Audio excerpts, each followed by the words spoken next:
Chapter 1. The $170 Question. The revolving glass doors of Solen Trust Investment Bank opened with a soft, polished hiss, the kind designed to whisper money rather than announce it. Lawson stepped inside and paused for half a second, not out of hesitation, but habit. He always paused when entering places that ran on certainty. Places where people believed they could tell a person's worth before they ever spoke. The marble floor reflected the ceiling lights like a still lake. Every footstep echoed with restraint. Men in tailored suits moved with practiced confidence.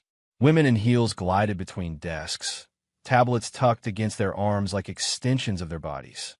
The air smelled faintly of citrus, leather, and something expensive Reed couldn't name. He adjusted the cuff of his plain gray shirt. No watch, no tie, no visible brand. His shoes were clean but worn, the kind you kept because they were comfortable, not because they impressed anyone. Reed blended in the way shadows did, present but unnoticed. He approached the reception desk, where a young woman typed rapidly, her nails clicking like a countdown. Without looking up, she said, "Do you have an appointment?" "No," Reed replied gently. "I was hoping to speak to someone about a small investment." That earned him a glance. Her eyes moved quickly, shirt, shoes, face, then returned to the screen. "What amount are we talking about?" she asked, already bored. $170. The typing stopped. Slowly, deliberately, she looked up again. This time, her eyebrows lifted, not in curiosity, but in disbelief. "I'm sorry," she said, her voice tight with restraint. "Did you say 170? "Yes," Reed said. "I know it's small, but it's important to me." A man standing nearby snorted before he could stop himself. Another woman coughed, disguising a laugh. The sound rippled outward, subtle at first, then unmistakable. A low murmur began to spread across the lobby like wind through tall grass. Reed felt it immediately, the shift. Eyes turned. Conversations paused mid-sentence. A client in a navy suit leaned toward his companion and whispered something behind his hand. Someone else shook their head, smiling as if they'd just been offered a joke they didn't ask for. The receptionist straightened. "Sir," she said, lowering her voice as if doing him a favor, "Solen Trust specializes in high-net-worth portfolios." "Our minimums, I understand," Reed interrupted politely. "I'm not asking for a portfolio, just guidance. There's a green energy startup I believe in. They're local, early stage. I thought, that's enough." The voice cut through the lobby like a blade. High heels clicked against marble as a woman stepped forward from the glass-walled offices beyond the reception area. Her presence alone quieted the room. She was tall, impeccably dressed in a tailored black suit that looked engineered rather than sewn. Her hair was pulled back tightly, not a strand out of place. Authority radiated from her posture, the kind earned by years of being obeyed. Reed knew her walk before he saw her face. Mira Glenmont, senior investment banker. Rising star. The woman who had once corrected his grammar at dinner parties and mocked his small plans late at night. His ex-wife. She stopped a few feet from him and looked him up and down without hiding her assessment. Her lips curved, not into a smile, but something sharper. "Well," she said coolly, "this is unexpected." The receptionist relaxed instantly. A few employees leaned closer, sensing entertainment. Reed met Mira's gaze, calm as still water. "Hello, Mira." Her eyes narrowed. "I thought you hated places like this," she said. "Too structured, too ambitious." A faint smile tugged at the corner of his mouth. "People change." She laughed, once short and dismissive. "Do they?" She turned slightly, addressing the room as much as him. "Apparently, not everyone." A client chuckled. Someone else openly smiled. Mira crossed her arms. "Let me get this straight," she said. "You walked into Solen Trust Investment Bank to invest." She paused, savoring the moment. $170. "Yes," Reed said evenly. The laughter this time was louder. Mira shook her head, incredulous. "That wouldn't even cover the administrative paperwork." "I'm not asking for anything special," Reed replied. "Just information. Advice." "Advice," Mira echoed. "From us." She leaned in slightly, her voice dropping to something dangerously polite. "Reed, this isn't a charity office. This is a bank for serious investors. People who actually matter in the market. The word stung, but Reed's expression didn't change. I matter, he said simply. That did it. Mira's smile hardened. You always did have a talent for saying things without understanding them. She straightened and spoke louder now, making sure the lobby heard every word. We don't serve poor beggars here. The sentence landed heavy and final. A few people gasped. Others smirked. A man near the waiting area shook his head, amused. The receptionist bit her lip, pretending to be busy. For a moment, silence stretched between Reed and Mira. Old memories flickered, late nights, shared meals, arguments about ambition and money, and what success looked like. All of it felt distant now, like another life he'd read about once. Reed nodded slowly. I see, he said. Mira tilted her head, expecting anger. Defense. Shame. She got none. Reed reached into his pocket and pulled out a folded piece of paper. He placed it gently on the reception desk. If you ever decide to look beyond appearances, he said, that startup's name is on there. Mira didn't even glance at it. I think you should leave, she said coldly, before you embarrass yourself further. Reed smiled, not bitterly, not sarcastically, just a small, calm smile. He turned, walked back across the marble floor, and pushed through the revolving doors. The glass spun quietly behind him as he stepped back into the street. Chapter 2, The Woman Who Forgot Him. Mira Glenmont did not watch Reed Lawson leave the bank. She turned away before the glass doors finished revolving, already dismissing him as an inconvenience, an unpleasant interruption in an otherwise flawless morning. Her heels clicked sharply as she walked back toward her glass office, each step reclaiming control, reclaiming order. Unbelievable, she muttered. Behind her, the lobby slowly returned to normal. Conversations restarted. Laughter softened. The moment became a story employees would retell later over coffee. Did you see that guy? The one who tried to invest pocket change, and Mira knew she would be remembered as the one who shut down. As she should. Inside her office, sunlight poured through floor-to-ceiling windows, casting clean lines across her desk. The skyline outside belonged to her. She had earned that view. Every promotion, every ruthless decision, every night she stayed late while others went home. She set her tablet down and straightened her blazer, catching her reflection in the glass. Composed, powerful, untouchable, exactly the opposite of the man who had just walked out. Mira's reputation inside Solen Trust was surgical. She didn't yell. She didn't panic. She didn't waste time on people who didn't belong. Her deals closed because she made them inevitable. Junior bankers feared her questions. Clients trusted her numbers. Executives listened when she spoke. She had climbed fast, faster than anyone expected. And she had done alone. That mattered to her. Her phone buzzed. A message from colleague. Handled that situation well. Some people don't know their place. Mira allowed herself a small smile and typed back. Someone had to say it. She leaned back in her chair, crossing her arms, and for a brief moment, just a flicker, Reed's calm expression surfaced in her mind. Not angry, not embarrassed, just steady. She dismissed it instantly. Reed had always been like that. Calm to the point of uselessness. Years ago, when they were still married, she used to mistake that calm for depth, for wisdom. She had believed his patience meant he was thinking long-term, that he had some grand plan quietly unfolding beneath the surface. She had been wrong. The memories came whether she invited them or not. Their first apartment had been small. Too small. Reed had insisted it was enough for now. He talked about saving, about stability, about taking measured steps. Mira, fresh out of business school, had one emotion. Growth. Visibility. You're too comfortable being average, she had told him one night, standing in their cramped kitchen. Do you have any idea how much opportunity you're wasting? Reed had looked at her the same way he always did, thoughtful, unhurried. Not everything has to be a race, Mira. That sentence had followed her for years. She hated it. When she got her first major promotion offer, she had expected him to celebrate. Instead, he asked questions. About hours. About stress. About whether it aligned with what she actually wanted. What I want, she snapped back then, is to not end up like this forever. She meant the apartment. The modest life. Him. The divorce was efficient. Civil. No screaming. No drama. Reed didn't fight for anything. Not the furniture, not the money, not even the narrative. He signed the papers quietly, wished her well, and walked away with nothing but a box of books and clothes. That, more than anything, enraged her. People were supposed to fight when they lost. Mira had expected regret, desperation, some last attempt to prove he was worth choosing. Instead, Reed disappeared into obscurity, and she rose. Every milestone after that felt like confirmation. Corner office, industry awards, invitations to exclusive events where names mattered more than faces.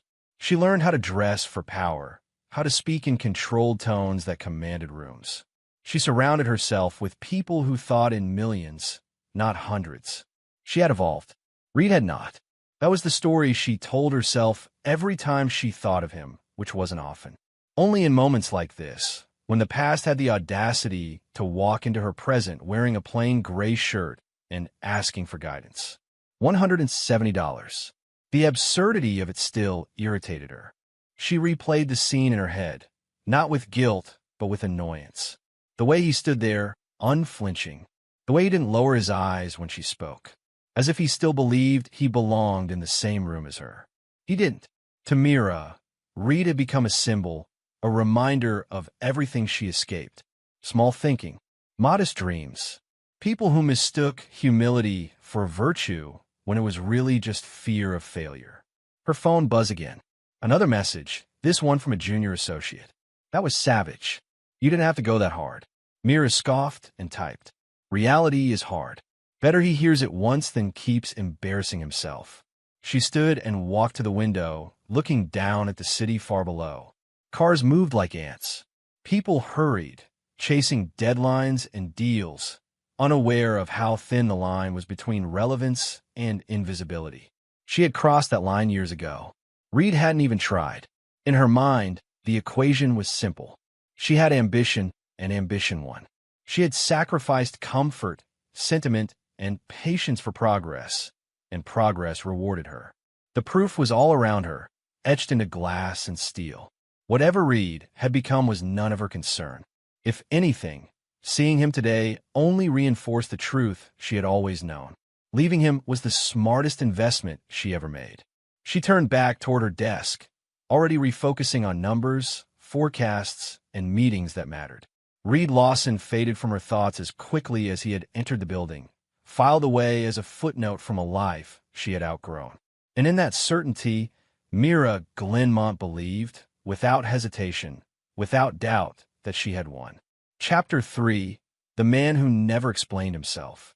Reed Lawson sat on the cold stone bench across the street from Solen Trust Investment Bank, legs crossed, hands resting loosely on his knees. Traffic moved in steady lines behind him. The city breathed, unaware that anything unusual had just happened. People hurried past, men with Bluetooth earpieces, women checking phones, a courier weaving between cars. No one paid Reed any attention, and that was exactly how he preferred it. Inside the bank, he had been laughed at. Out here, the air felt lighter. Reed tilted his face toward the sky, squinting slightly as the sun slipped between buildings. His pulse was steady. No tightness in his chest. No urge to replay the words Mira had used. They sat in his mind like old furniture, recognizable, but no longer his. Poor Beggar. He almost smiled again. A younger version of him might have felt the need to explain, to correct the assumption, to say something sharp enough to reclaim dignity in front of strangers. But that man no longer existed. This Reed understood something most people never did. Explanation was a currency wasted on those who had already decided your worth. He reached into his coat pocket and pulled out his phone, not hurriedly, not dramatically, just a small, deliberate movement. He checked the time. Still early. Plenty of room for patience. Years ago, patience had been all he had. After the divorce, Reed had vanished quietly. No announcements. No social media posts about reinvention. He moved into a modest apartment, took a consulting job no one found impressive, and lived below every standard Mira once mocked him for accepting. What no one saw, what no one cared to ask, was what he did with his nights. He read, not casually, obsessively. Finance textbooks, market histories, risk theory, behavioral economics. He studied failures more than successes, learned how bubbles formed, how arrogance blinded institutions, how money, when handled without ego, could move invisibly through the world. His grandfather had prepared him long before that. The inheritance came with no ceremony. No lawyer's office filled with tension. Just a phone call and a letter written in careful, slanted handwriting. Wealth isn't loud, the letter said. If people know you have it, they'll try to take it, or worse, tell you how to use it. Reed remembered sitting alone at his kitchen table. The letter unfolded, the number in the accompanying document, so large it didn't feel real. He hadn't celebrated. He hadn't told anyone. He'd made coffee and watched the steam rise, grounding himself in routine. Then he made a choice. He would not live like someone who had suddenly won. He would live like someone who was learning.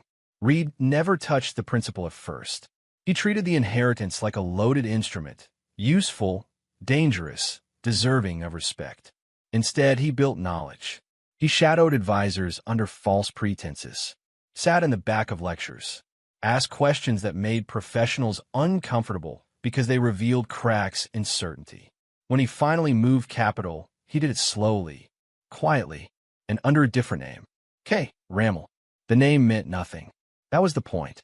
Redbridge Equities began as a shell, lean, unremarkable, intentionally boring. No flashy website, no press releases, just clean strategy, disciplined allocation, and an obsession with downside protection. Reed didn't chase headlines. He chased sustainability. While others boasted returns, he optimized stability. While competitors courted attention, he avoided it. He never sat on panels, never posted thought leadership, never gave interviews. Money flowed towards silence. Over time, numbers grew, quietly, almost apologetically. 8 figures, 9, then 10. By the time Redbridge crossed into the billions, Reed had developed a habit that defined him. He never corrected assumptions. If people thought he was small, he let them. If they underestimated him, he considered it a gift. Every advantage came from being unseen. That habit was why he hadn't corrected Mira. Across the street, the glass facade of Solen Trust reflected the sky like a mirror. Reed studied it calmly. Somewhere inside, executives believed they understood risk. They believed visibility equal control. They believed loud power was the only power. Reed exhaled slowly. He thought back to the moment Mira had sneered, to the way she'd spoken not just to him, but about him, as if he were a category, as if his value had already been audited and dismissed. She hadn't asked where he'd been. She hadn't asked what he'd done. She hadn't asked because asking would have implied uncertainty, and uncertainty was something Mira could no longer afford. Reed stood, brushed invisible dust from his pants, and walked a few steps down the sidewalk.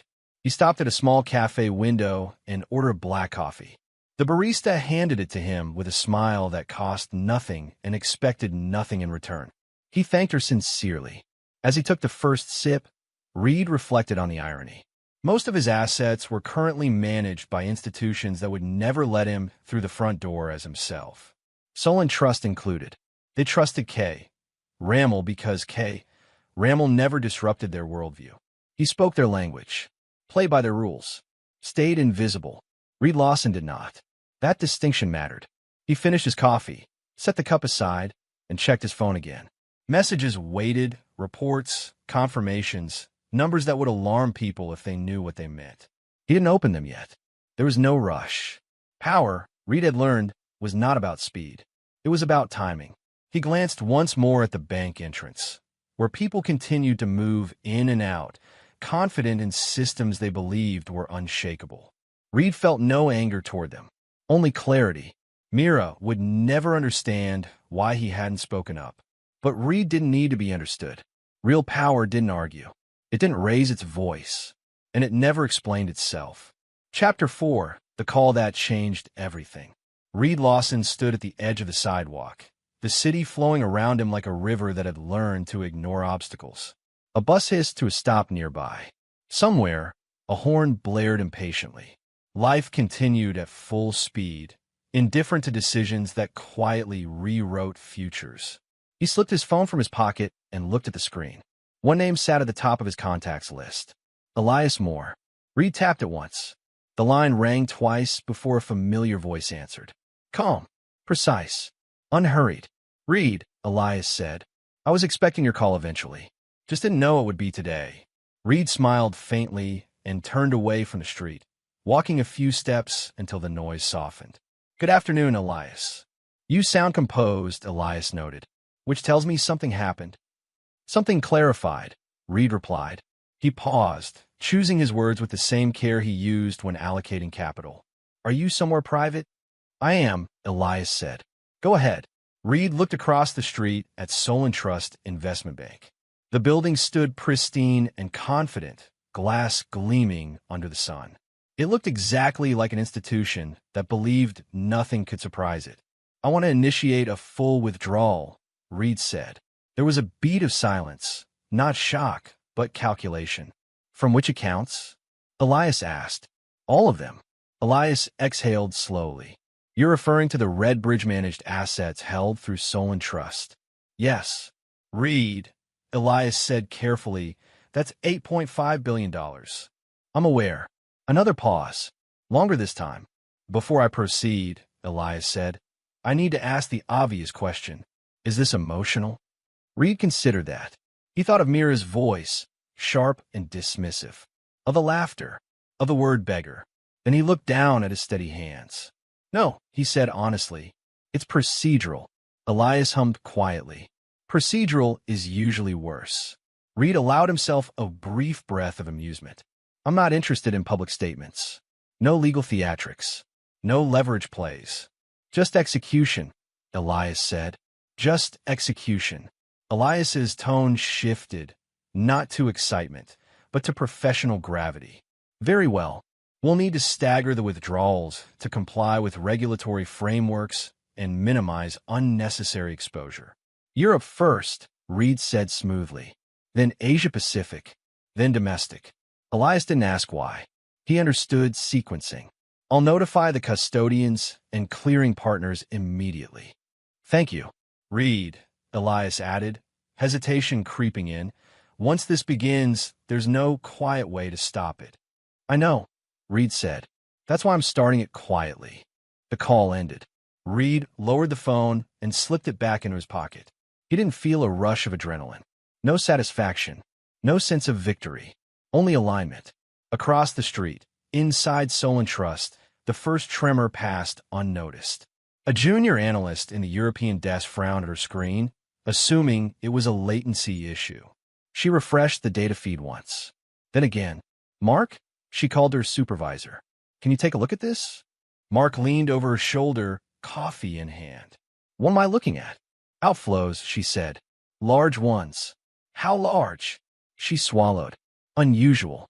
Mark straightened. Unusual doesn't exist here. Define it. Before she could answer, another notification chimed. Then another. Lines of red text scrolled faster than they should have. Mark set his coffee down. In another wing of the building, an automated system flagged a variance threshold and quietly logged it. No alarms yet. Just data adjusting itself to something unexpected. Thousands of miles away, in Frankfurt, a clearinghouse received instructions that made an experienced operations manager pause mid-sip. That's substantial, he murmured.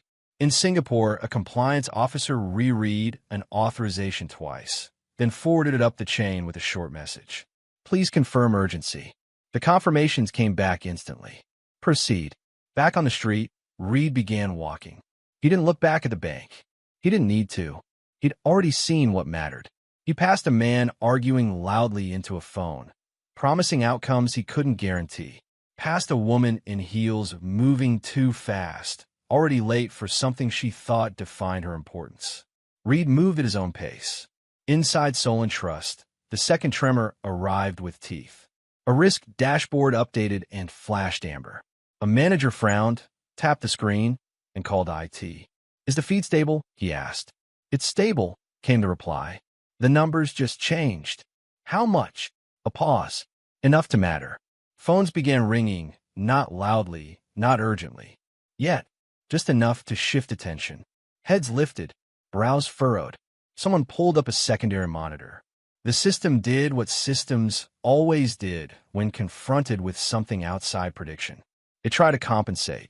Liquidity buffers adjusted. Short-term assets were repositioned. Algorithms recalibrated. Then Asia-Pacific opened. In Tokyo, a trader stared at his screen and felt his stomach tighten. In Sydney, a back-office manager swore under her breath and called her director. In Hong Kong, a senior analyst stopped a meeting mid-sentence. "We need to look at this now," he said. Across all of it, one name appeared repeatedly, not alarming on its own, but persistent. Consistent. Heavy. Redbridge Equities. Inside Solen Trust, a muted alert finally crossed the threshold from informational to noteworthy. A notification appeared on a senior risk officer's tablet. She tapped it, scanned the summary, and frowned. "That's strange," she murmured. She forwarded it to her superior with a single line. "Flagging early, monitor closely." Still, no one panicked. Why would they? The building still gleamed. The lobby still buzzed. Clients still sipped espresso, confident their money sat in a fortress designed to withstand storms. They didn't know a decision had already been made. Reed stopped at a crosswalk and waited for the signal to change. When it did, he crossed calmly, just another pedestrian obeying lights and lines. In his pocket, his phone vibrated once. A message from Elias. "Europe complete. Asia Pacific in motion." Reed read it, nodded once, and locked the screen. Behind him, far beyond glass and marble and belief, systems began to strain, not from force, not from malice, but from certainty encountering silence. And inside Solen Trust Investment Bank, no one yet understood why the alarms were starting to scream. Chapter 5, Liquidity is a Lie. The first shout came from the risk floor. "Why is this still moving?" Monitors lined the walls of Solen Trust Investment Bank's operations center, each one pulsing with charts, flows, and live market data. Normally, the room hummed with quiet efficiency, keyboard taps, murmured confirmations, the low confidence of people who trusted models more than instincts. Today, the hum fractured. A junior analyst stood halfway out of her chair, eyes locked on her screen. "It's not slowing," she said. "We adjusted buffers. We rerouted short-term assets. It's still draining." Her manager strode over, jaw tight. "Show me." She pulled the data onto the main display. Red arrows streamed downward like blood drops, steady and relentless. "That's not retail behavior," someone muttered. "No," another replied. "That's institutional." Across the floor, phones began ringing, not the polite, scheduled calls of a normal trading day, but sharp, insistent vibrations. Conversations overlapped. Who authorized this? Is this a stress test? Why wasn't this flagged last night? A senior risk officer, Helen Brooks, pushed through the cluster of desks and stared at the main screen. Her expression didn't change, but her voice sharpened. "Pull the exposure map," she ordered. "Now." The map loaded slowly, like it was reluctant to confess. Lines converged, accounts linked, custodians aligned, and there was large, unmistakable, central, Redbridge Equities. Helen frowned. Why is Redbridge pulling this aggressively? No communication from them, an analyst replied. No warning, no negotiation. That doesn't make sense, Helen said. They're long-term, conservative. They don't spook easily. Another alert chimed. Louder this time. Liquidity thresholds slipped from amber to red. Jesus, someone whispered. In a glass-walled conference room above the floor, executives gathered with forced calm. Coffee cups sat untouched.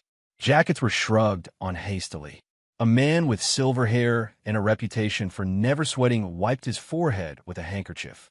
This is a temporary imbalance, said Gerald Whitmore, head of global operations. We've handled worse. Not like this, Helen replied, standing at the screen. This isn't market panic. This is intent. The CFO leaned forward.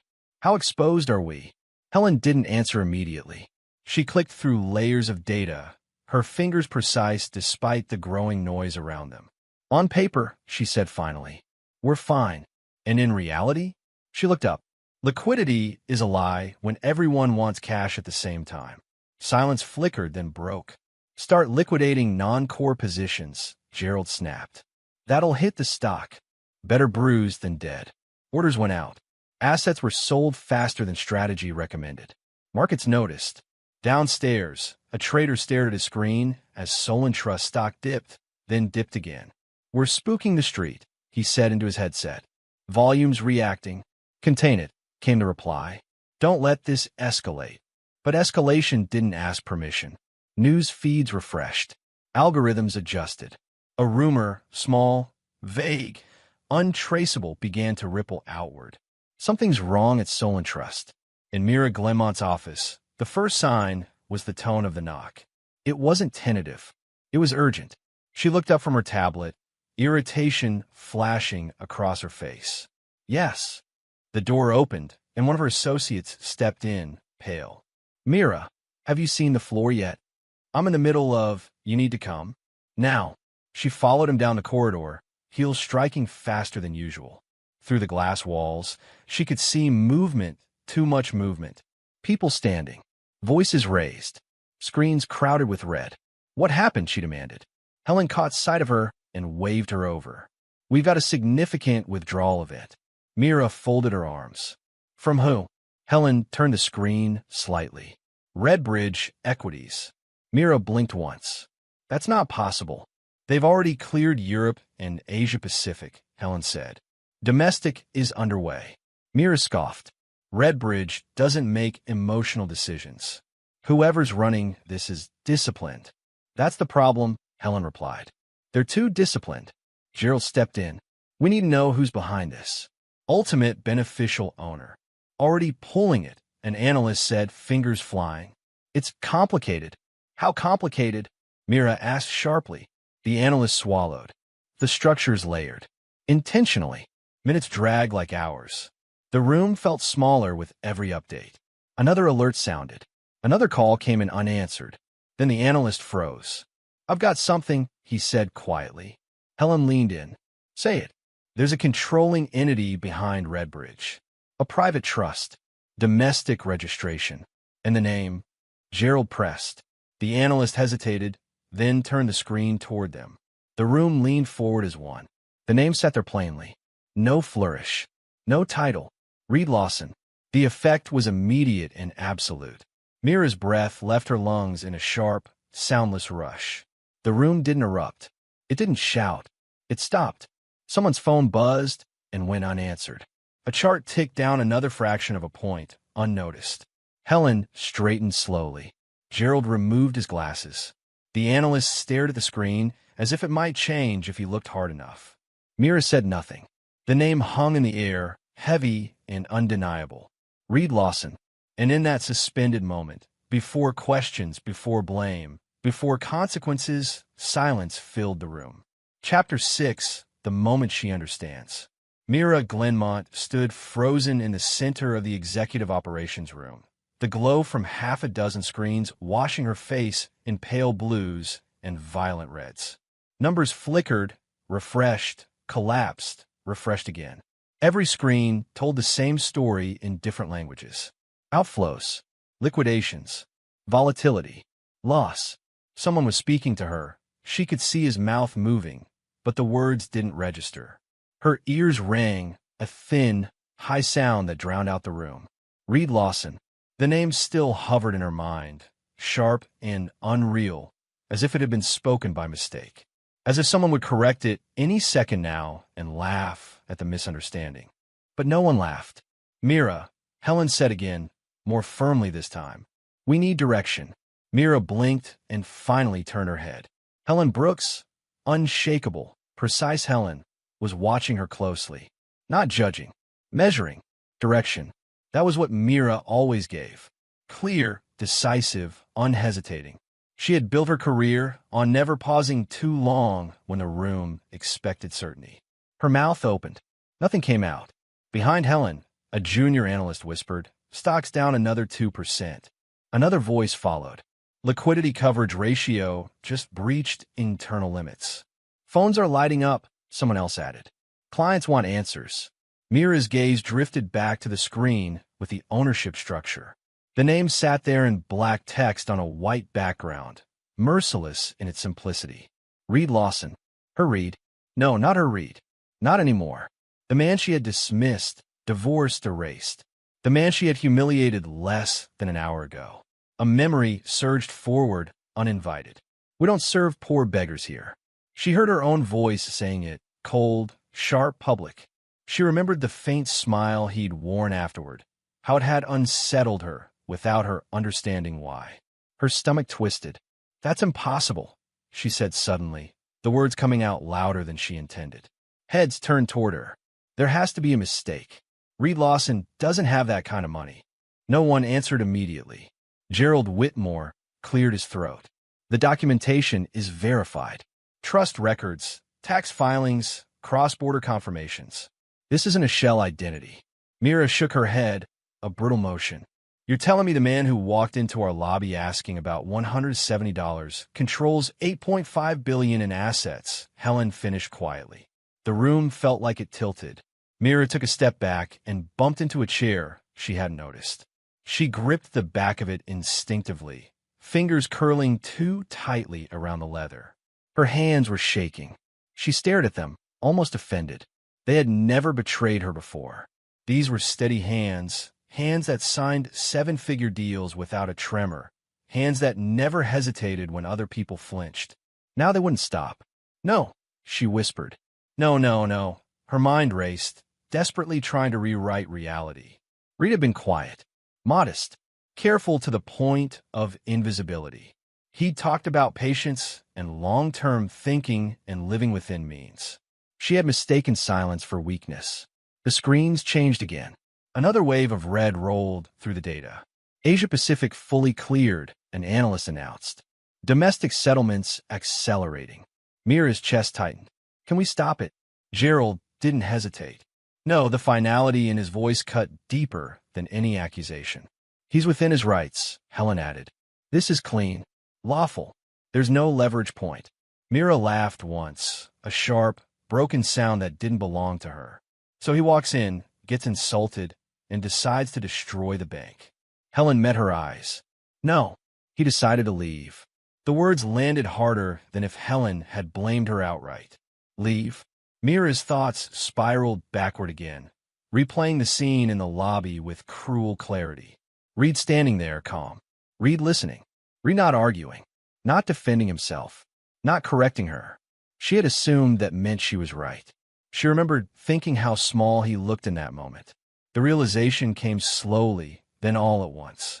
He hadn't looked small. He had looked finished. A new wave of nausea rolled through her. He planned this, she said faintly.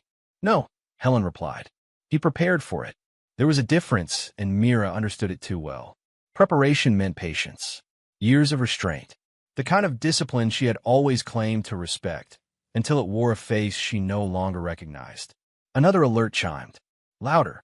Closer. Media is starting to notice, someone said. Trading desks are asking questions. Mira straightened reflexively, clinging to the last scraps of instinct.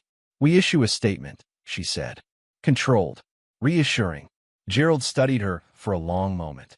Mira, this isn't a messaging problem. Her throat tightened. Then what is it? It's a consequence problem. The word consequences echoed in her mind, sour and bitter. She thought of all the times she had dismissed people who didn't belong in her world. The clients she'd patronized. The juniors she'd crushed to prove a point. The way she'd spoken to Reed, then and now, like he was a lesson she had already learned. The screens reflected in her eyes, fracturing her composed image into something she didn't recognize. Give me his number, she said suddenly. Helen hesitated. That wouldn't be appropriate. I don't care, Mira snapped, then caught herself. Her voice cracked. Please. Gerald shook his head. This isn't a conversation you get to initiate. The truth of that settled over her like a weight. For the first time since she'd stepped into Solen Trust as a rising star, Mira Glenmont felt exposed. Not professionally embarrassed, powerless. She wasn't steering the situation. She wasn't even in the passenger seat. She was standing on the platform, watching a train disappear into the distance, realizing too late that she'd been waving at the wrong moment. Her phone buzzed in her pocket. She flinched, hope flaring irrationally, then died when she saw it was just another internal alert. The bank stock dipped again. Mira sank slowly into the chair behind her, the leather cold against her back. Around her, people moved, spoke, acted, but it all felt far away. Her gaze returned to the name on the screen. Reed Lawson, the beggar, the ex-husband, the largest client. Her hands trembled again, and this time she didn't fight it. Because in that moment, watching the system she trusted unravel, feeling the ground shift beneath her certainty, Mira understood something she never had before. For the first time in her career, power was not on her side. Chapter 7, The Boardroom Reckoning. The executive boardroom of Solen Trust Investment Bank had been designed to intimidate without shouting. A long table of dark polished wood stretched beneath recessed lighting. Leather chairs sat perfectly aligned. Floor-to-ceiling windows framed the city like a possession rather than a view. Every person seated there had power on paper. None of them spoke when the doors opened. Reed Lawson stepped inside quietly. No entourage, no tailored arrogance. Just a composed man in a plain jacket, hands relaxed at his sides. He paused briefly, acknowledging the room with a measured nod, then took the empty chair at the far end of the table without being invited. The silence stretched. Gerald Whitmore cleared his throat. "Mr. Lawson, thank you for coming on such short notice." Reed inclined his head. "You asked. I came." His voice was calm, even. Not clipped, not rehearsed. The tone of someone who didn't need the room's approval. Mira sat 3 seats down from Gerald, rigid, eyes fixed on the tabletop. Her fingers were folded tightly together, knuckles pale. She hadn't looked at Reed since he entered. Helen Brooks broke the stillness. "Before we begin, I want to acknowledge the disruption your withdrawal has caused." Reed met her gaze. Disruption implies disorder. This was orderly. A few executives shifted uncomfortably. Gerald leaned forward. $8.5 billion exiting simultaneously is not insignificant. "I didn't say it was," Reed replied. "I said it was appropriate." A murmur rippled through the room and died quickly. Gerald chose his words carefully. "If this is about what happened earlier today," Reed raised a hand gently. Not to interrupt, but to pause. "Let's be precise." The room stilled again. "This isn't about an insult," Reed said. "Insults are personal. This is about standards." Helen's eyes sharpened. "Standards?" "Yes," Reed said. "The standards by which institutions decide who deserves respect." He folded his hands on the table. Solen Trust manages capital built on trust between clients, markets, and people. When respect becomes conditional on appearances, that trust erodes. Gerald frowned. "We pride ourselves on professionalism." Reed nodded. "I know. That's why I chose your firm." Mira flinched almost imperceptibly. Reed continued, his voice steady. "I entered your building today as myself. Not as a holding company. Not as an entity. As a person." No one spoke. "I asked a simple question," Reed said. "Not because the amount mattered, but because the answer would." Helen inhaled slowly. "You tested us." "No," Reed corrected gently. "I observed you." The distinction hung in the air. Gerald exhaled. "What would you have us do now?" Reed looked around the table, meeting each pair of eyes in turn. There was no anger in his gaze. No triumph. "Nothing," he said. "This meeting isn't a negotiation." A few executives exchanged glances. "I've already instructed my counsel to complete the withdrawal," Reed continued. "This relationship is concluded." Gerald stiffened. "Surely there's room to discuss remediation." "Compensation." "A statement." Reed shook his head once. "Compensation suggests loss." "I've lost nothing." Helen leaned forward. "Then why come here at all?" Reed considered the question. "Because institutions learn best when consequences are explained, not hidden." He turned slightly, his gaze settling, finally, on Mira. She did not look up. "Disrespect," Reed said calmly, "isn't loud. It's procedural. It's embedded in how decisions are made. Who gets heard? Who gets dismissed?" His voice remained level, but the words landed with weight. "When systems reward arrogance and punish humility, they create fragility," he continued. "Today exposed that." Gerald rubbed his temples. You're saying this is a lesson? No, Reed replied. It's a boundary. He pushed his chair back slightly and stood. I won't ask for apologies, he said. They tend to arrive after the damage is done. He straightened his jacket. And I won't ask for accountability. You're already experiencing it. Mira's breath caught. She still didn't lift her head. Reed addressed the room one last time. Solen Trust is not collapsing because of a withdrawal. It's shaking because it forgot what it was built on. Silence answered him. Reed turned toward the door, then paused. For what it's worth, he added quietly, I hope the institution survives. Then he walked out. The door closed softly behind him. No one moved. No one spoke. Gerald stared at the polished surface of the table as if it might offer answers. Helen sat perfectly still, eyes unfocused. The city beyond the windows continued as if nothing had happened. At the far end of the table, Mira remained frozen. Her lips parted slightly, as if words were forming, an explanation, an apology, a defense. Something. Nothing came. Mira said nothing. She couldn't. Chapter 8. The Fall of Solen Trust. The news broke before Solen Trust could control the language. It always did. A single headline appeared first, bland, cautious, easy to ignore. Major institutional withdrawal pressures, Solen Trust liquidity within minutes. It multiplied. Financial networks cut into scheduled programming. Market analysts leaned forward in studio chairs, voices sharpened by speculation. Social media lit up with screenshots of falling charts. Red arrows circled in disbelief. By noon, Solen Trust stock had dropped 8%. By mid-afternoon, it was 12%. Inside the building, the atmosphere curdled. Phones rang nonstop now, no longer clients asking polite questions, but investors demanding explanations. Assistants whispered in hallways. Executives stopped pretending this was temporary. In a hastily assembled press room, Gerald Whitmore stood behind a podium, jaw clenched so tightly the muscles twitched. We remain fundamentally sound, he said into a cluster of microphones. Solen Trust continues to meet all regulatory requirements.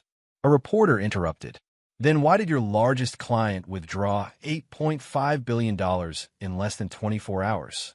Gerald's eyes flicked briefly to the prepared statement in front of him. Client confidentiality. Is it true, another voice cut in, that the withdrawal followed a public incident involving a senior banker humiliating that same client? The room murmured. Gerald hesitated for half a second too long. That half second went viral.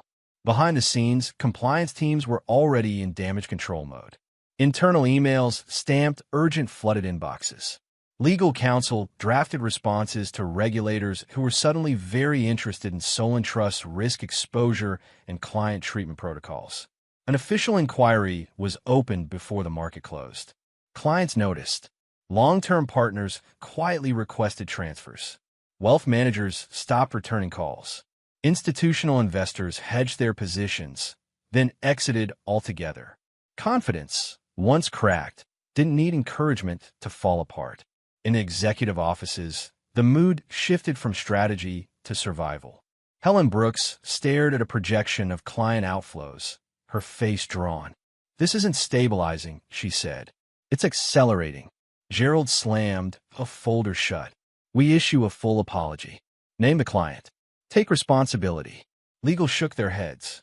That opens us to liability. Then what? Gerald snapped. Silence. Silence had already cost them. By evening, Solen Trust released a carefully worded public statement. It acknowledged an internal failure of professional conduct, affirmed its commitment to respect and ethical standards, and named Reed Lawson explicitly. The apology trended within an hour. So did the clip. The clip everyone shared wasn't the apology. It was surveillance footage from the lobby, grainy, imperfect, unmistakable. Reed standing calmly. Mira speaking sharply. Laughter echoing faintly. Commentary exploded. Arrogance meets consequences. Never judge by appearances. Power doesn't beg. Mira watched it all from her office, blinds drawn, lights off. Her phone buzzed endlessly. Calls she didn't answer, messages she didn't read.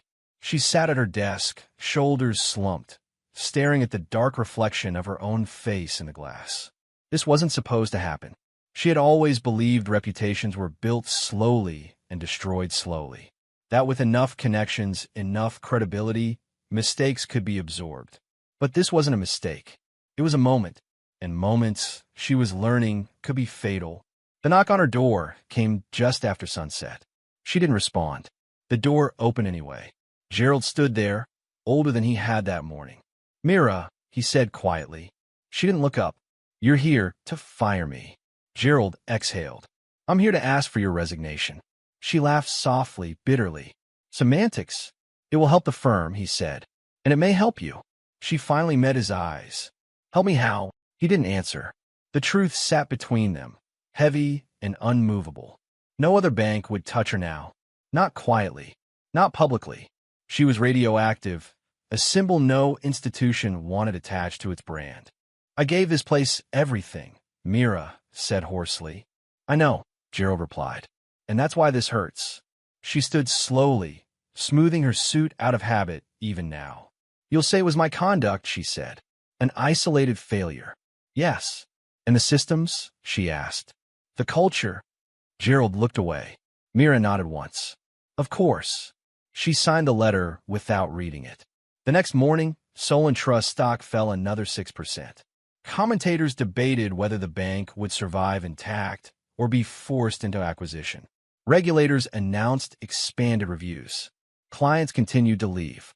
And Mira Glenmont woke up unemployed. Her name vanished from the company website. Her access badges were deactivated.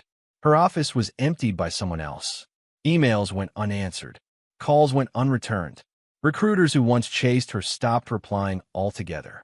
A private rejection came from a rival firm, brief, polite, final. "Given recent events, we are unable to proceed." Her reputation collapsed faster than the stock price. By the end of the week, Solen Trust was still standing, but wounded, diminished, permanently altered.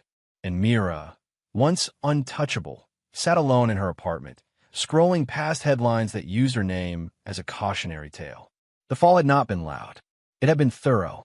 Chapter 9, where the $8.5 billion went. The press expected fireworks. The world expected celebration.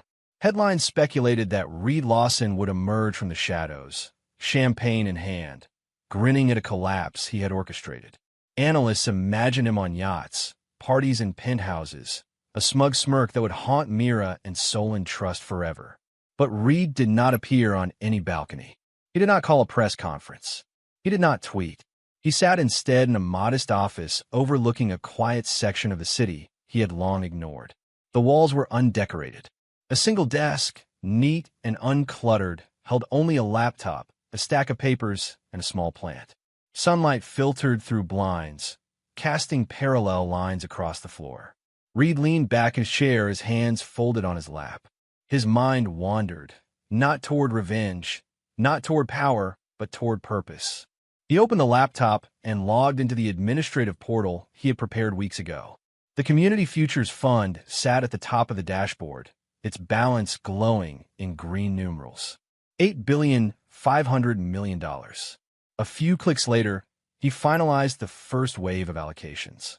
Microloans to small businesses in underserved neighborhoods, scholarships for students in rural areas, startup grants for renewable energy projects, and community banking initiatives that could give local economies self-sustaining momentum. Reed scrolled down to the recurring donations section. A smile flickered across his face. Every month, hundreds of students would receive exactly $170, the same amount Mira had mocked earlier. Not as insult, not as irony, but as opportunity, as a reminder that small sums, multiplied, could change lives. He called the first recipients personally, not to gloat, but to listen. "Hello, this is Reed Lawson," he said into a quiet phone line. "I'm reaching out from the Community Futures Fund. Congratulations, your scholarship is active." "Wait, are you serious?" a young woman asked, her voice trembling. "I can cover my tuition." "Yes," Reed said simply. "You can." Tears, stammered thanks, excitement. All natural human reactions to someone finally noticing potential where it had been ignored. Reed hung up and leaned back again. He let the sound of life fill the room. The city, the wind, the distant hum of traffic. This was wealth at work, unbranded and unannounced, invisible in its impact, but tangible in consequence. He pulled up a report of the fund's projections. Over the next 5 years, the $8.5 billion could seed hundreds of microfinance initiatives, scholarships for thousands, and investments in dozens of green startups. It was capital flowing through the arteries of society, not trapped in glass towers or locked behind vaults. Reed reflected on the irony. The world had assumed that wealth meant indulgence, that it meant ego, ostentation, and domination. He had learned long ago that true wealth had nothing to do with being seen. He instructed the operations team, prioritize sustainability over publicity. Every dollar must have impact and accountability. Yes, sir, came the reply. Reed allowed himself a rare moment to think of Mira, not in anger, but in quiet clarity. The lesson she had failed to understand, the one he had never explained, was this. Power that seeks revenge is fleeting. Power that serves others is permanent. A notification popped on the laptop. A local farmer had received a loan to purchase irrigation equipment. A small-town teacher's grant application had been approved for classroom supplies. A young engineer was setting up a prototype for a solar-powered water purifier. Every line of the fund's activity, every transaction, felt like the opposite of humiliation. It was creation, not destruction. Healing, not injury. He clicked into the automated donations section again. Hundreds of $170 allocations were scheduled to go out that month. Each one would arrive with a brief note. Believe in your potential.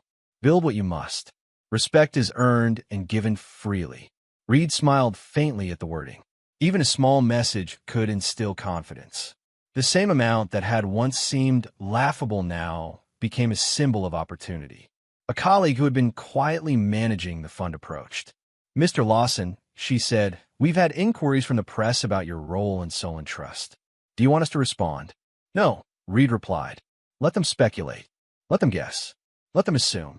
The world is obsessed with stories that glorify conflict. They'll learn eventually that outcomes matter more than narratives. The colleague hesitated.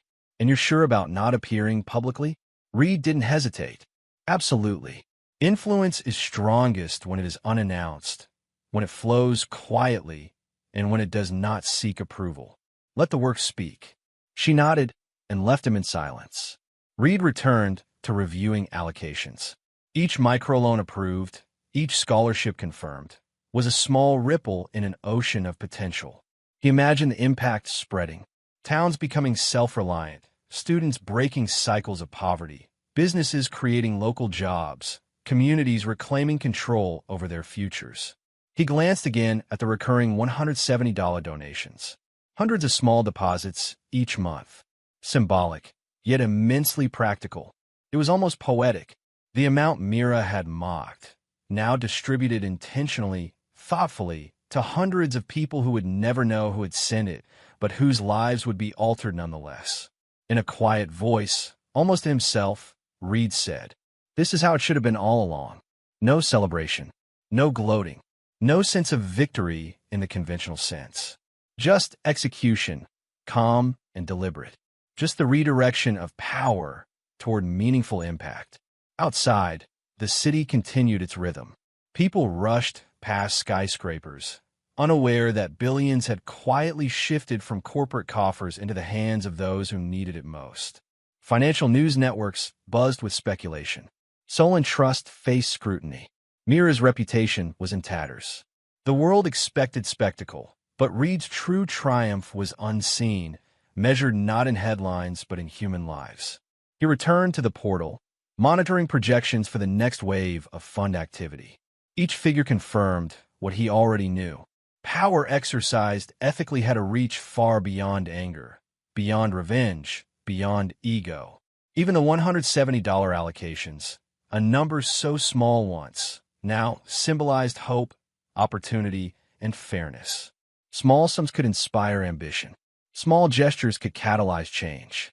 Reed leaned back once more, folding his hands over his stomach, and gazed out the window at the city below. He didn't need applause. He didn't need recognition. Every ripple from the fund was reward enough. He had not humiliated. He had not sought vengeance. He had redirected, quietly, strategically, ethically.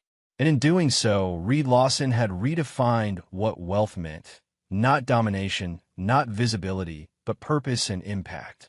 Every month, the hundreds of $170 donations would remind students that opportunity could come quietly from unseen hands, without arrogance or display. The number had transformed from a symbol of mockery into a symbol of possibility. And that was enough. Chapter 10, Quiet is the Loudest Legacy. The city had grown quieter for Reed Lawson.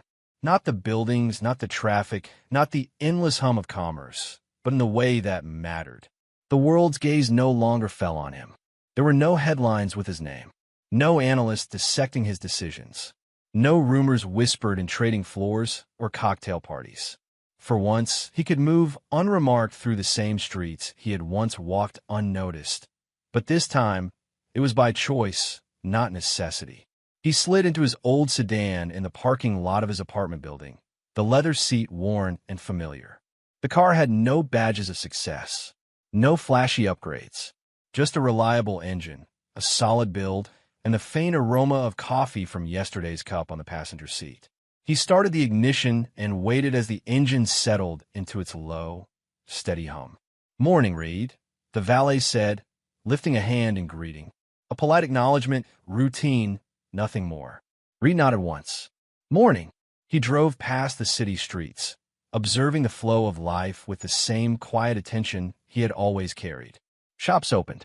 Delivery trucks moved with purpose. People rushed past each other, heads down, smartphones in hand.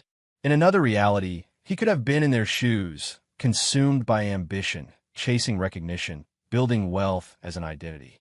But he had chosen differently. At the cafe on the corner, he stopped for a black coffee, exactly the way he liked it. The barista greeted him, oblivious to the billions that had passed through his accounts in the past weeks. "Morning, sir." The usual. Reed smiled faintly. "Yes, thank you." He watched her work for a moment, her hands quick, precise, humming with purpose. She didn't notice him. He didn't mind. There was a calm satisfaction in invisibility that power could never provide when flaunted. He sipped the coffee slowly, savoring the warmth, the rhythm of the day. The world had assumed that after the Solen Trust incident, he would want something grand. A penthouse, a luxury yacht, a press tour. But Reed had discovered a truth few ever understood. The loudest victories were the ones no one witnessed. The true test of power was consistency, discretion, and wisdom. He walked slowly to his office, the modest space where the Community Futures Fund operated. Staff worked diligently, phones ringing, keyboards clicking, but the energy was purposeful rather than frantic. Reed observed quietly, nodding occasionally, offering a small word of encouragement here or there. "Mr. Lawson," one of the junior coordinators said, approaching with a tablet in hand. "We've received reports from 2 scholarship recipients. Both families expressed immense gratitude. They're already planning projects with the funds." "Good," Reed replied calmly. "Track their progress. Note every milestone. Share the learning across all our initiatives." "Of course, sir," she said, eyes bright with excitement. He returned to his desk, opening a small notebook. Notes, sketches, and reminders filled the pages, plans for microloans, community projects, and initiatives to support sustainable development. None of it required fanfare. None of it required applause. Each entry represented real, tangible impact. Each entry reminded him why the $8.5 billion had been redirected. Not revenge, not ego, not proof, but purpose. The office phone rang, breaking his contemplation. He picked it up. "Reed," Elias's voice was calm, steady as always. "I've completed the latest round of allocations. All systems running smoothly." "Thank you, Elias," Reed replied. "Let's keep monitoring. Ensure that every distribution reaches its intended recipients without delay." "Understood," Elias said. There was a pause, then. "You've changed the narrative of this capital completely, from what the world expected to what you're building." Reed leaned back, thinking, capital isn't just numbers. It's responsibility. The world focuses on wealth as spectacle. I focus on wealth as consequence and utility. They are different. Elias chuckled softly. You've always thought differently. Quietly, Reed said, and ended the call. He looked out the window at the street below. People rushed past him, unaware of the vast resources quietly reshaping opportunities in the city. For them, life went on as it always had. But now, it carried the ripple of something better: education, stability, hope, seated by hands no one noticed. Meanwhile, Mira Glenmont had vanished from the public sphere. No firms courted her. Colleagues who once feared her now avoided the story entirely. Her reputation, once so meticulously crafted, had eroded faster than she could rebuild. Attempts to contact old connections were met with polite refusals, professional distance, or silence. Her social media presence was sparse, unremarkable, largely ignored. Reed had no part in her downfall beyond refusing to validate her arrogance. He observed from afar only as the consequences unfolded naturally. No celebration, no gloating, no satisfaction beyond the quiet acknowledgement that respect, once withheld, had real cost. He returned to his apartment at the end of the day, setting down his coat and removing his shoes at the door. His space smelled faintly of the coffee he had bought that morning, of paper, of faint sunlight that had tracked through the window all day. He poured another cup of tea, the steam rising gently, curling into the quiet room. He opened a book he had been reading, something on behavioral economics, something on human motivation. He read a few paragraphs, taking notes in the margins, then leaned back in his chair, letting the weight of the day settle. The city outside buzzed and hummed, alive and unaware of the quiet legacies being built within it. For Reed, wealth was no longer measured in dollars, stock prices, or titles. It was measured in lives touched, opportunities created, and systems strengthened. His satisfaction came not from the collapse of a bank, not from a humiliation of a former adversary, but from the enduring, practical influence he could exert while remaining unobtrusive. The phone buzzed again, a notification from the Community Futures Fund. Another student had received their first $170 installment. Reed smiled faintly. That number, once a source of mockery, had transformed into a symbol of possibility. Small, deliberate, and repeated, it represented the quiet power of dignity, respect, and opportunity. He set the cup of tea down, folded his hands in his lap, and gazed out the window at the skyline. Neon lights would start to flicker soon, traffic would swell again, and the world would continue its relentless pace. Reed would remain in his modest rhythm. Simple habits, unchanged car, unchanged routines, unchanged humility. He reflected on the lessons he had lived and the ones the world had quietly observed. Respect costs nothing. Arrogance costs everything. True power never announces itself. And in that quietude, with the city's pulse distant but steady, Reed Lawson understood that legacy was not what people applauded. Legacy was what endured without attention, silently shaping the lives of others. He leaned back, closed his eyes, and let the quiet settle around him, knowing that for him, this was victory, the loudest victory of all.